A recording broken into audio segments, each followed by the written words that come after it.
ஆர்ஆர்பியோட NTPC notification வந்ததுல இருந்து under கிராஜுவேட்டோடைய இந்த ஏஜ் லிமிட்டை பார்த்துட்டு நிறைய பேர் ஷாக் ஆனீங்க.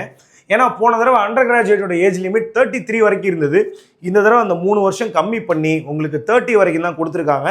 அதாவது அண்டர் கிராஜுவேட் எக்ஸாம் எழுதணும்னு நினைச்சீங்க அப்படின்னா மினிமம் ஏஜ் லிமிட் அப்படின்றது 18.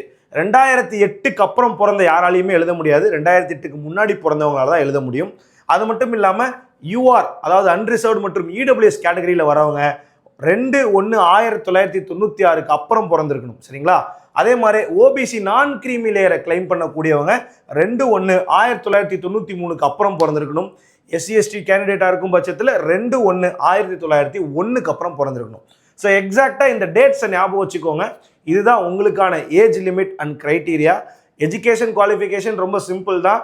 உங்களுக்கு இதில் 12th முடிச்சிருந்தாலே டிப்ளமோ முடிச்சிருந்தாலே எலிஜிபிள் தான். பட் ஏஜ் லிமிட்டை தரவாக பார்த்து அப்ளை பண்ணுங்கள். ஸோ அப்ளை பண்ண முடிஞ்சுது அப்படின்னா கண்டிப்பாக இந்த எக்ஸாமை நல்லா ப்ரிப்பேர் பண்ணி ஃபஸ்ட் டைமே கிராக் பண்ணுங்கள். All the best for the exams.